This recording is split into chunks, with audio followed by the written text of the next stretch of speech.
KPBS On Demand is supported by Splatero, helping homeowners pay off debt or for home improvements by offering streamlined access to your home's equity with no additional monthly payments or new debt. Splatero provides a lump sum payment in exchange for a share of your home's future value. Learn more at splatero.com. Good morning. I'm Annika Colbert. It's Wednesday, May 4th. What's going on with the sports arena property? We'll have more on that next, but first, let's do the headlines.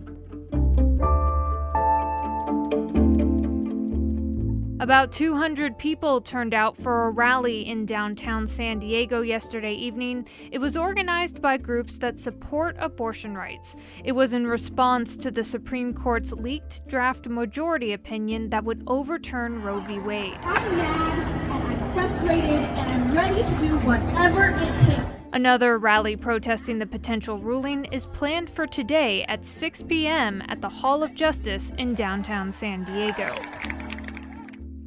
Amazon says it'll add 2,500 jobs across Santa Monica, Irvine, and San Diego. More than 700 of those jobs will be in San Diego. According to the company, the new jobs will include positions in software development, game design, user experience, HR, finance, and IT. To make room for its San Diego expansion, Amazon has signed a lease for office space at the UTC. It's expected to open next year. San Diego City Councilwomen Jennifer Campbell and Marnie Von Wilpert said Tuesday that they intend to fund a conservatorship and treatment unit for homeless individuals. They say they'll make it part of their budget priorities for the next fiscal year.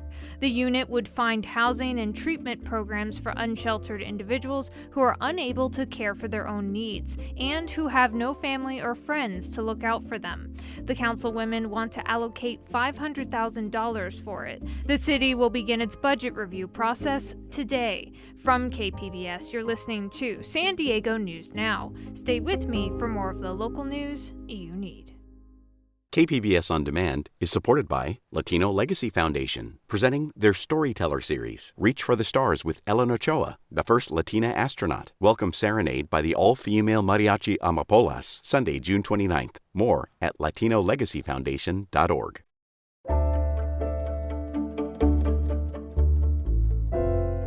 San Diego is getting closer to choosing a developer to build much-needed housing on the sports arena property. But KPBS Metro reporter Andrew Bowen says housing for the middle class doesn't seem to count for much. One of the proposals the city is considering promises to build 1,100 affordable homes for middle-income households, far more than any of its competitors. But that may not matter. State law requires the city to pick the project with the most low-income housing, even if it has fewer homes overall.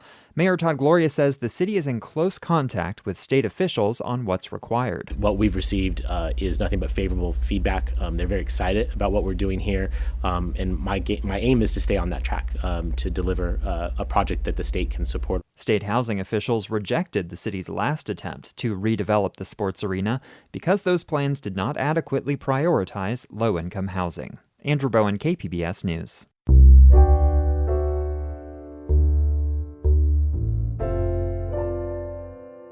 Change could be coming for 2 transit stations in Carlsbad. KPBS North County reporter Tanya Thorne has more. The North County Transit District is taking bids for the redevelopment of Carlsbad's transit stations. The Carlsbad Village and Poinsettia Station each have more than 10 acres of land that could potentially be reimagined to be mixed-use developments. Tracy Foster is with NCTD. We think that as part of this highest and best use analysis that the Carlsbad Village site could yield between 300 and 400 residential units and approximately 140 at the Poinsettia site.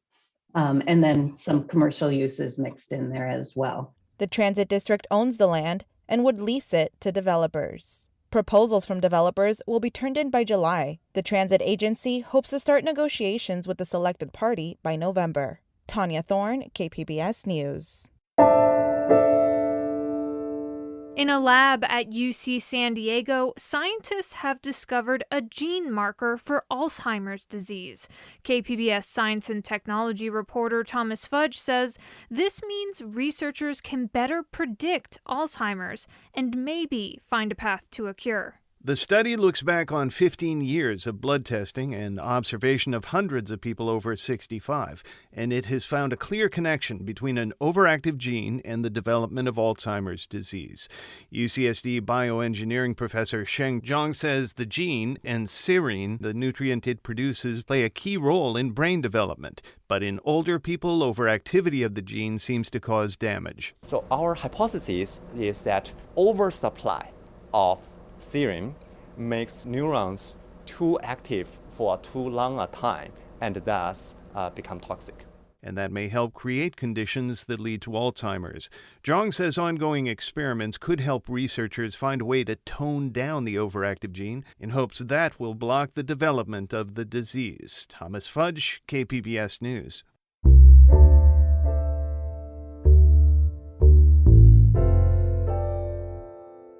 Next fall, the San Diego Unified School Board will have 2 new student members. KPBS education reporter MG Perez has more from the young man who was the first student representative on the board. Zachary Patterson graduates from University City High School in a few weeks, leaving a legacy as the first ever student member of the San Diego Unified Board of Education.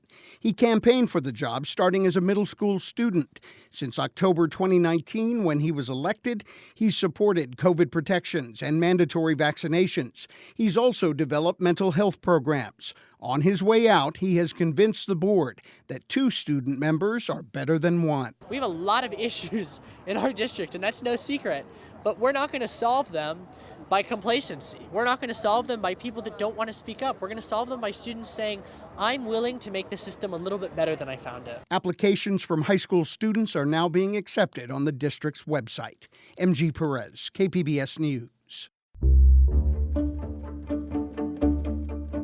Coming up, how do you get your household to zero waste? We'll have more on that and what's at stake for the Navy with the upcoming Top Gun Maverick. That's next, just after the break.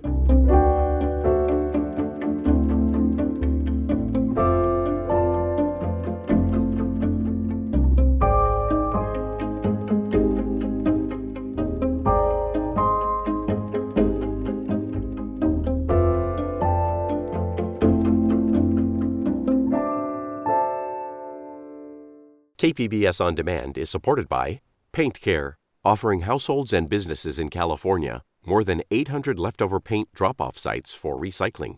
Quantities of 100-plus gallons of paint may qualify for a large volume pickup. Learn more at paintcare.org.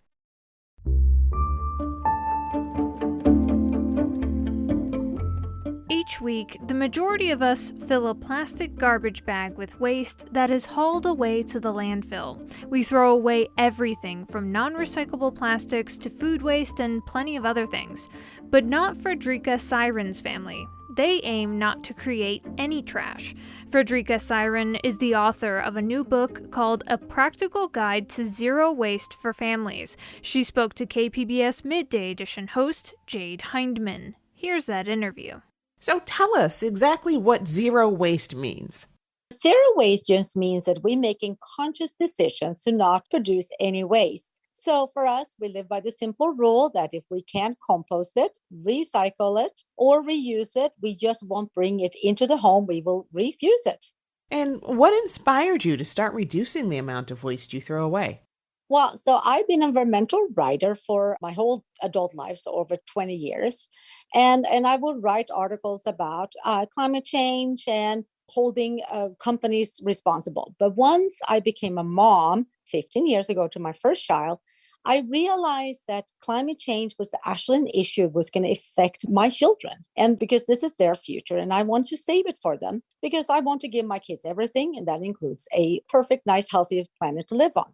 So I started to think more about personal action, individual action, and how important that actually is. It actually makes a huge difference. I do believe that companies and government needs to also be held responsible and help out. But I do believe that individual action is really important. So I started to just small step by step reducing our waste. So this was a journey that took us 15 years to get where we are today, zero waste. And a slow and sometimes painful journey, but we got to the end where we are now producing no waste at all. Wow. And so it's one thing to make that lifestyle change, but you decided to go ahead and write a book. So what made you decide to write that book on living a zero waste lifestyle? So when I started 15 years ago, there were no zero waste movement yet. They weren't even any zero waste swaps. So everything I had to figure out on my own. And I think this is why it took so long for us to get to zero waste. So this is the guide that I wish I had 15 years ago. I so desperately wanted a guide, something to just give me the tips, the recipes, the ideas. I had to find a little bit here and there and figure out on my own. So I want to write a book to help other people because I firmly believe that majority of people actually want to reduce their own waste. They just don't know how to.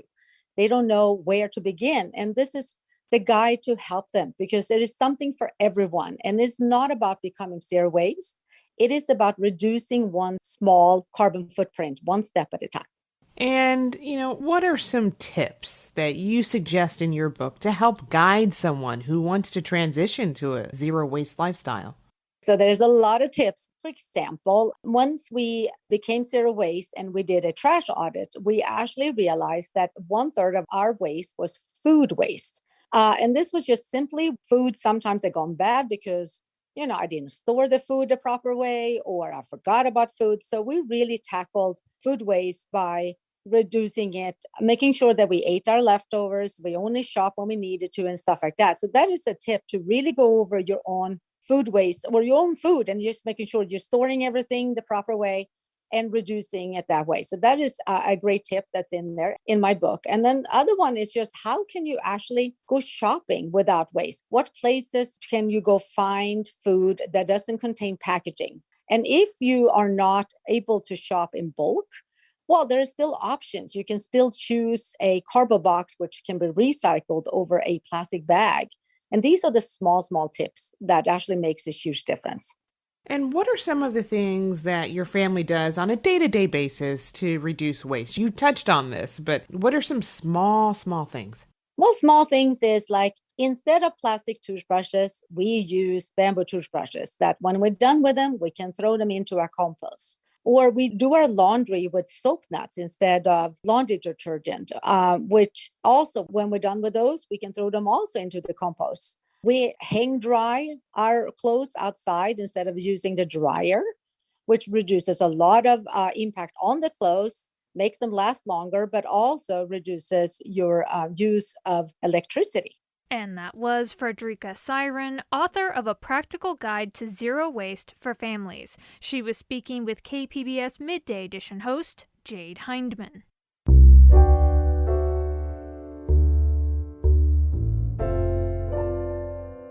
Top Gun Maverick is set to premiere in San Diego today. KPBS military reporter Steve Walsh says the Navy is banking on the film striking gold twice for naval aviation. I'm out at Naval Base North Island in front of a row of F-18s. Apart from Tom Cruise, the fighter planes are probably the real stars of Top Gun Maverick. Captain Brian Ferguson has been a Navy pilot for 28 years. So this is the engineering depot, the Fleet Readiness Center. So this is where airplanes come for major maintenance overhaul. Ferguson was the Navy's technical advisor on the film. He was a fan of the original. So my career essentially started in 1986 when I saw the first movie. And I said, I want to do that. I want to land on ships in a jet and go into combat. So we went in right after college. When the original film was made, Top Gun, or U.S. Navy Strike Fighter Tactics Instructor Program, was in San Diego, when Miramar was a naval air station. The actual Top Gun moved to Fallon Naval Air Station back in the 1990s, but the filmmakers wanted to keep the new movie set in San Diego. Ferguson breaks it down. So Top Gun is acknowledged universally to be Naval Air Station Fallon, Nevada. They bring all these best of the best of the best in the storyline down to San Diego to train here. Would we do that? No, we wouldn't. We would train in Fallon. But to get the beaches, there's better beaches here than in the deserts of Nevada. So there was a little bit of artistic license there. And it doesn't bother me at all. There was a huge lag time from when filmmakers were actually filming in and around San Diego and the premiere this week. We started filming October of 2018, I think. So 4 years ago, COVID put a bit of a pause on it. The original film was a recruiting boon for the Navy. This time around, the Navy went all out. It opened its doors to Paramount, providing F-18s and pilots. The filmmakers were allowed to shoot on the USS Abraham Lincoln and the USS Roosevelt, which were both based in San Diego at the time. Here's Ferguson. We started filming here along the runway using a Fleet Readiness Center airplane. And then we moved on to various shooting locations to include 2 aircraft carriers, 5 bases, studios in Los Angeles. When the filmmakers decided the real fighter pilot bars were too small, the Navy let them build one on base at North Island. They loved them, but they weren't big enough to put cameras in and back out and get the angles they wanted. So being movie makers, they just built an entire huge complex on the beach at Breakers Beach. Ferguson insists the Navy build the studios for everything. Earl Wedderbrook is a retired Marine colonel. He's now a pilot at San Diego Sky Tours. I caught up with him for a Zoom interview in the company's hangar before he was about to fly. This one's just in the hangar, getting some maintenance done on it right now. So we do aviation tours. At the time the first movie came out, he was stationed in Yuma, Arizona. With the Marine Aviation Weapons and Tactics Squadron, kind of the Marine version of Top Gun, if you will. And I knew a lot of the guys that flew in the first movie. Of course, we gave them a hard time. Wedderbrook says he saw the surge in interest back in 1986 with his own eyes, just going out to the bar at Miramar at the time. He says it's hard to imagine the new film having the same impact. At the time, I mean, it was kind of the Cold War. There wasn't much going on. A lot of patrols. There was no combat. The thing's going to be interesting now is we've just gone through 30 years of essentially continuous combat in the Mideast. The audience is going to be a little different. People watching this movie are now much more aware of the reality of war. Still, the Navy is banking on Maverick to boost the image of naval aviation one last time. Steve Walsh, KPBS News.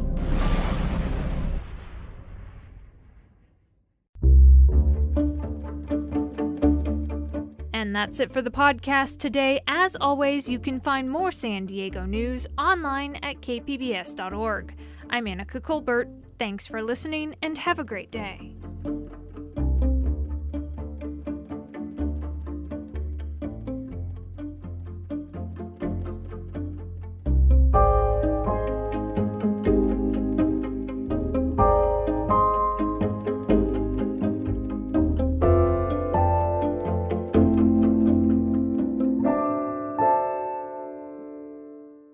KPBS On Demand is supported by the San Diego County Toyota dealers, presenting the new 2025 Camry with refined design and performance. Visit your local Toyota dealer to learn more about all the features the new 2025 Camry offers. The San Diego County Toyota dealers. We make it easy.